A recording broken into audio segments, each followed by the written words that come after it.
ministère de l'Agriculture du Québec et la Société Radio-Canada présente L'agriculteur de demain, une série de 13 cours préparés à l'intention des exploitants agricoles.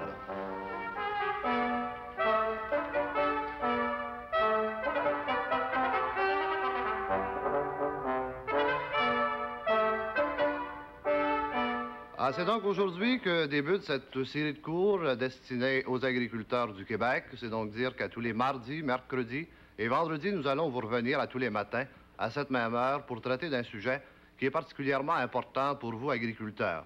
Nous espérons que vous voudrez bien nous consacrer cette période de la matinée pour nous suivre pendant ces 13 demi-heures, alors que nous allons parler des problèmes de sol. Maintenant, pour parler plus spécifiquement des buts et de la raison d'être de ces cours, M. Clément Vincent, ministre de l'Agriculture du Québec, a bien voulu venir à nous au studio pour les exposer.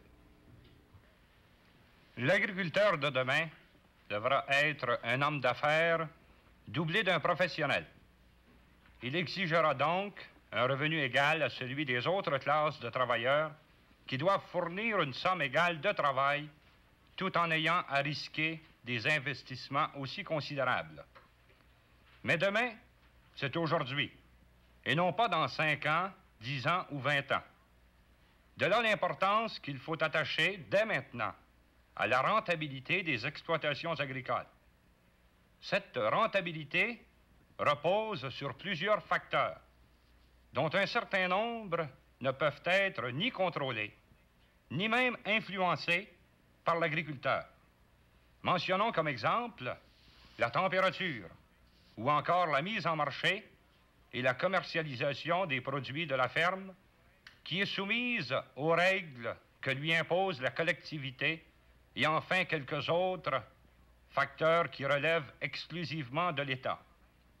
Il reste quand même 3 autres grands facteurs que l'agriculteur peut maîtriser de lui-même et qui sont à la base de la rentabilité de son exploitation. Ce sont dans l'ordre le fond de terre ou le sol, l'agriculteur lui-même et le rôle qu'il joue dans son exploitation, et enfin les investissements ou le capital dont il dispose pour exploiter ce domaine.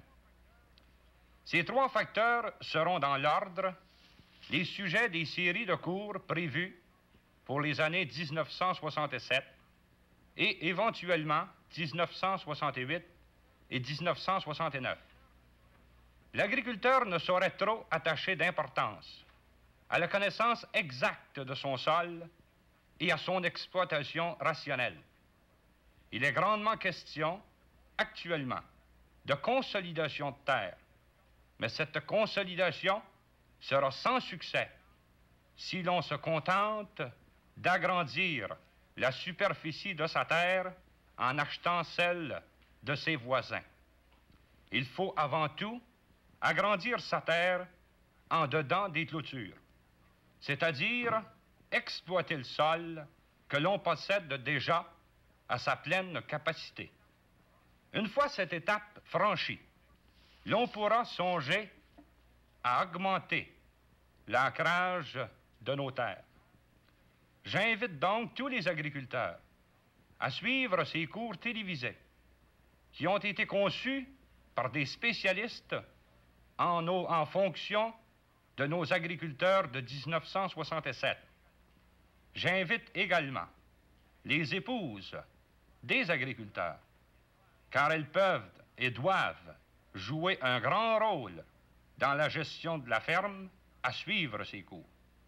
J'invite tout spécialement les jeunes agriculteurs à imiter leurs aînés et à suivre ces cours avec assiduité.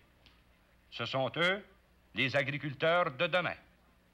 Je n'ai pas la prétention de croire que tous ceux qui suivront ces cours deviendront, par le fait même, du jour au lendemain, des experts. Mais si seulement les cours peuvent réussir à vous convaincre qu'il est nécessaire de connaître les données les plus modernes et de les appliquer dans l'exploitation de votre ferme pour la rendre rentable, ils auront atteint leur objectif.